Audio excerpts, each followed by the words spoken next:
Hi friends, welcome to Yashika. ரீசெண்டாக நம்மளோட ஷமந்தா கிரண் அவங்களோட ஷூட்டிங் ஸ்பாட்லேருந்து ஒரு சில அப்டேட்ஸ் எல்லாம் ஷேர் பண்ணியிருந்தாங்க. நான் கூட தென்றல் வந்து என்னை தொடரும் சீசன் 2 இருக்குமா அப்படின்னு சொல்லி உங்ககிட்ட கேட்டிருந்தேன். கெஸ் த ப்ராஜெக்ட் அப்படின்னு சொல்லி ரீசெண்டாக அவங்களோட நியூ லுக்கில் வந்து ஒரு பிக்ஸ் வந்து ஷேர் பண்ணியிருந்தாங்க நம்மளோட ஷமந்தா. PS2வா அப்படின்னு சொல்லி ஃபேன்ஸ் வந்து கேட்டிருந்தாங்க. நோ அப்படின்னு சொல்லி அதுக்கான ஆன்சரையும் பண்ணியிருந்தாங்க. ஒரு மேரேஜ் ஆன லுக்கில் தான் இருக்காங்க.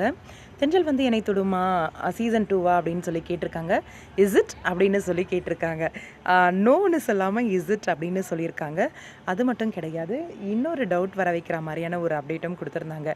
கெஸ்ன்னு சொல்லி நம்மளோட பவித்ரா கூட சேர்ந்து எடுத்துக்கிட்ட ஒரு பிக்குமே ஷேர் பண்ணியிருந்தாங்க. பவித்ராவோட தென்றல் வந்து என்னை தொடும்ல வந்து எடுத்த பிக் இது. கெஸ் அப்படின்னு சொல்லி போஸ்ட் பண்ணியிருக்காங்க. பவித்ராவோட நியூ ப்ராஜெக்ட் அப்படிங்கிறது கன்ஃபார்ம் ஆயிடுச்சு. ஷமந்தா கிரணும் அந்த ப்ராஜெக்டில் இருக்காங்க.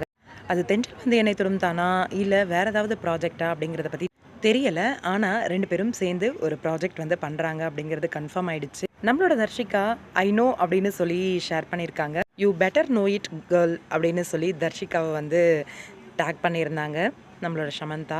சத்தியமாக தெரியல மேம், ஆனால் க்யூட் மேம் அப்படின்னு சொல்லி ஷேர் பண்ணியிருந்தாங்க. தேங்க்யூ அப்படின்னு போஸ்ட் பண்ணியிருந்தாங்க. கண்டிப்பாக அவங்களோட புது ப்ராஜெக்ட் தென்றல் வந்து என்னை தொடும் சீசன் 2வாக இருக்கிறதுக்கான வாய்ப்பும் ஹைலி சான்சஸாக இருக்குது. பவித்ரா நம்மளோட ஷமந்தா 2 பேரும் சேர்ந்து பண்ண போகிற ஒரு புது ப்ராஜெக்ட் என்னென்னு கெஸ் பண்ணிகிட்டே இருங்க. அப்டேட் சீக்கிரமாகவே வரும்னு எதிர்பார்க்கலாம்.